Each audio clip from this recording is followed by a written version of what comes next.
All right, net zero then. Okay, net zero, remember, is a scientific concept. So net zero, CO2 is just the point when we stop warming the planet. It's a global goal. We have turned it into a national goal in this country, as have many other parts of the world.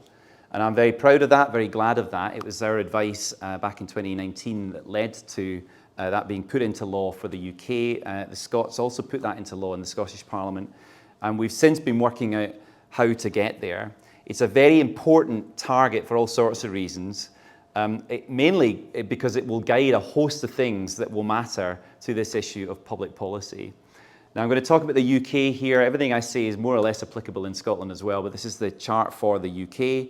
It's a different chart. We're looking at emissions here, and there you'll see it's different to the global story. We're looking at emissions produced within our territory. You can see that we've broadly halved emissions in the UK from where they were in 1990. The red line that you see there is the pathway that we have advised the UK government to follow, and they have accepted into the future to get it to cross that line. That line is net zero. Worth saying that for us in the UK, net zero is actually a basket of gases, not just CO2. We actually look across all the gases, so actually a harder target than just CO2 alone. And you can probably see these grey boxes on this chart. They're the carbon budgets I referred to at the top of this. So these are legal targets. They're basically a volume of emissions that can be emitted legally every 5 years. We have advised every one of those carbon targets, and every time we've done so, the UK government has accepted that advice. We're actually just beginning the 7th carbon budget work now. What's interesting about this is probably the shape of that chart. I don't know if you can see the red line on it. It's a bit like an inverted S, which actually explains a lot about the challenge overall. So we've been doing very well in the UK on one aspect of the transition so far, and that's decarbonising the power sector. That's very, very important because we can then electrify the wider economy with lower emissions. But we haven't been doing well outside of that sector. So that kind of plateau period at the start is basically because of the inertia in the system. You've got to put policies in place.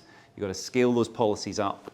You need to then wait to see the impact on emissions, which happens over the 2030s. We are in the period now when if we don't set the policies that will guide that into the future, we are not going to see this line delivered. And there's no way to address that. You need people, you need infrastructure, you need changes that take time to put in place. That is an actual transition. We should be talking about a real transition. The other thing about that is a lot of this is about constructing new things rather than just turning off old dirty things. So that part also takes time. This is a more fancy way of looking at exactly the same chart. And I show you this partly because it's pretty, but partly because it shows you the amount of effort that goes into thinking about what it would be to achieve a transition for net zero. So each of these are the sectors that cause the emissions that we're measuring. That red line is just the red line I spoke about earlier. What you can probably see is that for most of the sectors, we're reducing emissions gradually to get to the point in around the early 2040s where we've nearly finished the job. Those are the sectors that are presently fossil fueled. We have good sense now of what the strategy would be to decarbonise those sectors, how you would move on to a different form of energy use.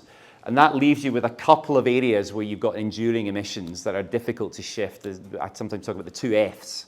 So that's farming and flying.